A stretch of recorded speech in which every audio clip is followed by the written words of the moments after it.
الواحد ما يتوقع أن قد تكون إجابة لأسئلة كثيرة. ይሄ ነገር ይላል ለብዙ ጥያቄ መልስ ሊሆን የሚችል የሆነ ነገር ነው። በጣም ሚስጥር ነው፣ ከባድ እኔም አላውቀውም እናንተም አታውቁትም። ሰውየው የሚነግረን ነው። አሁን እኔም ለመጀመሪያ ጊዜ ነው የምሰማው። ምንድነው? ممكن تكون إجابة. أنا ما أبي أقول صح ለብዙ ጥያቄዎቻችን ምላሽም ሊሆን ይችላል ولا غلط. ما أبي أقول أن هذه الرواية صحيحة. احنا طبعا ابو عبد العزيز እኔ በጣም ልክ ስለመሰለኝ ልክ አይደለም ማለት አልፈልግም። በጣم ልክ ይመስላል። انت قاعد تنقل الروايه الاثيوبيه. አንተ አሁን የምታወራው የኢትዮጵያን ስለሆነ በቃ ምን ችግር የለም የኢትዮጵያ እያልን እናወራው። أنقل لك الرواية الأثيوبية الشيء اللي احنا ما نعرفه. እኛ ማናቀው አረቦች ወይም ማናችንም ኢትዮጵያ ውስጥ ሆነንም ማናቀው ብዙዎቻችን مذكور في تاريخنا. أنا እኛ ታሪክ አልተጠቀም لما رحت هناك اكتشفته እኔ ሄጄ ራሴ ነው ያየሁት። وعرفته. هم يعرفونه እነሱ ግን ያውቁታል። سواء كانوا مسيحيين أو مسلمين. ክርስቲያኖቹ ሙስሊሞቹ እንኳን ብዙዎቻችን አናውቀውም። እኔም አላውቀውም። يعرفون كثير منهم يعني على الأقل ብዙዎቹ ያውቁታል። الباحثين والدارسين والقراء والكذا والدين. በተለይ ጸሐፍት የሆኑ ቀሳውስት የሆኑ ምናምኖች እነዚህ ምሁራኖች ምናምን ያውቁታል። የሃይማኖት ሰዎች ምናምን ያውቁታል። إلى آخره يعرفون الحقيقة هذه. بس إحنا ما نعرف. እኛ ግን አናውቅም። احنا في الوطن العربي كله أنا أتكلم عن نفسي وأنا أقرأ شوية يعني أهتم في القراءة. እኔ እንግዲህ አነባለሁ ምል ሰውዬ እኔ እንኳን ቢያንስ አላውቀውም ብዬ ባስቀምጥ ደስ ይለኛል።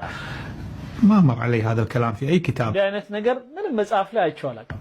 العربي أي تاريخ العربي. ቶሎ አጓጓህን أبدا. بنسمع. رجع መስማት ጓጓው ይላል ልጁ። እኔም ጓግቻለሁ። ومعاه التابوت. ይዞት የተመለሰው ታቦት ነው ይላል። የሰለሞን ልጅ ወይም ሱለይማን ከሰለሞን አባቱ ወይም ከሱለይማን አለይሂ ሰላም በእኛ እምነት ነብይ ስለሆነ ይዞ የተመለሰው ምንድነው? ታቦት ነው። መቼም ነብዩላህ ሱለይማንን ነብይ ነው ማለት ከሙስሊም በጣም ላይከብድ ይገባል። ምክንያቱም በየሜዳው በየመንገዱ እየወጣ ነብይ ነኝ እያለ የሚያወራብን በስቷል። ባሁኑ ሁሉም ነብይ ነኝ እያለ አይደል? አሁን አዲስ አበባ በተለይ በጣም በዛ። ኢትዮጵያ شنو التابوت؟ ምንድነው ታቦት? تابوت قصة ربانية. ይሄ የጌታችን አላህም ታሪክ አለ ታቦት የሚለው ጉዳይ ላይ قصة مذكورة بالقرآن الكريم. በቁርአን ላይ የተጠቀሰ አለ። በቃላችን ሁላችን ብዙዎቻችን ቁርአን የቀራን የሐፈዘን ሰዎች ምናቀው قصة لا يمكن أن نقول إن ما في شيء اسمه التابوت. ታቦት የሚባል የለም የሚል አማኝ ሰው ሊኖር አይችልም ከእስልምናውም ከክርስቲያኑም። احنا نسميه تابوت العهد. እኛ የቃል ታቦት እንለዋለን።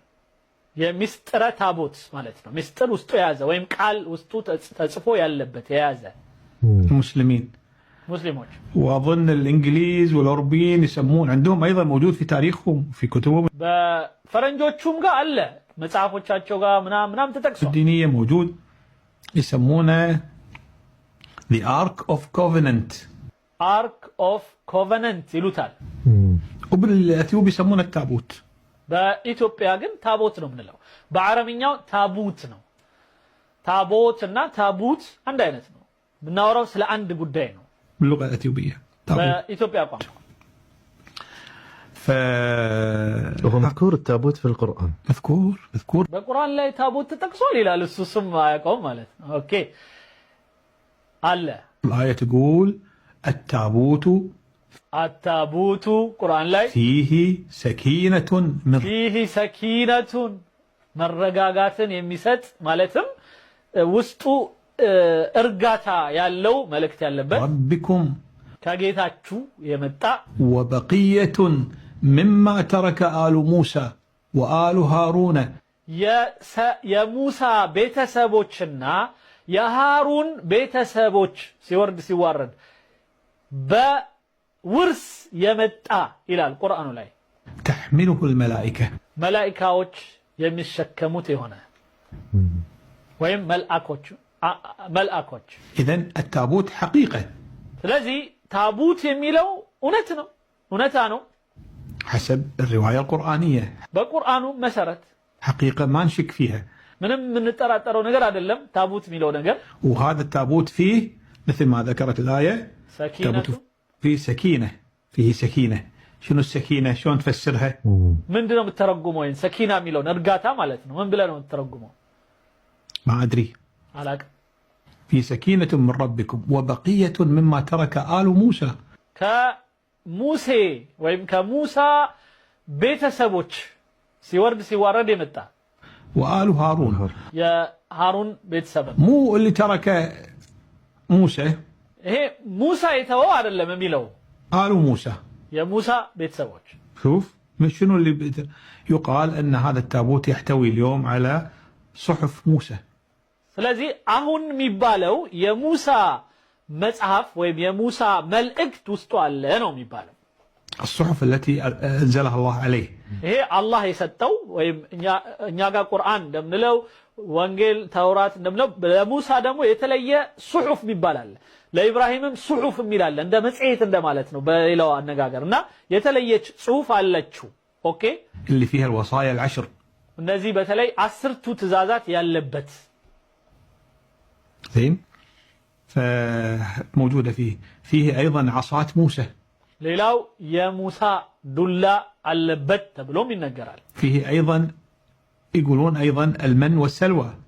ሌላው ከሰማይ የወረደ ልዩ የሆነ ምግብ ነው መን ወሰልዋ የሚለው ጣፋጭ የሆነ ነገር ነው ምን እንደሆነ አላውቀውም ግን ከሰማይ ወርዶላቸው ሲመገቡ ከነበረው የተረፈ ነገር አለው جزء من المن والسلوى اللي الله سبحانه وتعالى أنزلها على بني إسرائيل. ለበኒ እስራኤሎች ወይም ለእስራኤል ልጆች የወረደላቸው ማለት ነው ከጌታ አውርድልን እስኪ ምን በላው ነገር ብሎ ይሰጣቸው የነበረ ማለት ነው فهذا التابوت ይሄ ሁሉ ቁርአን ላይ ተጠቅሷል አልመን ወሰልዋ አለ ቁርአን ላይ ሙሳ አለይሂ ሰላምን እስኪ ይሄን ዱላ በዚህ ዱላ እንትን በለልን ብለው ምግብ አምጣልን ብለውት ከዛ እንደውም የበኒ እስራኤሎቹ ጥያቄ ከነበረው ውስጥ መንና ሰልዋ የሚጣፍጥ በጣም ደስ የሚል ምግብ ከሰማይ የሚመጣልን ሰለቸን ባቄላ ምስር ደግሞ ምንድነው ሰው ሽንኩርት ምናምን ሞክር ብለው ጠየቁ ይላልና ቁርአን ላይ በጣም የሚገራርም ነገር አለ በዚህ ጉዳይ ላይ بالتابوت هذا. سلم نبي الله سليمان لابنه. ስለዚህ በዚህ እምነት ሰለሞን ለልጁ ሰጠው هني أنا أتوقف عن قضية سلم ولا ما سلم. من ሰጠው ወይም ሰጠው አልሰጠው የሚለውን እንተውና ለጊዜው شلون انتقل؟ أنا أستخدم كلمة انتقل. እኔ ሚሻለኝ ተሸጋገረ የሚለው ነው لأن في اختلافات في الروايات إنه هذا لا ما سلم أن أخذاه ما يدري شيء من القبيل هذا. ምክንያቱም አንዳንድ እዛው መጽሐፍ ላይ የተለያዩ አስተያየቶች ስላሉ ሰጥቶታል አቀብሎታል በኋላ ሰጥቶታል ብዙ ነገር የሚባል ነገር ስላለ فأنا ما أبي أدش في التفاصيل هذه ما تهمني. اللي يهمني أنا أن حسب الرواية الأثيوبية انتقل التابوت.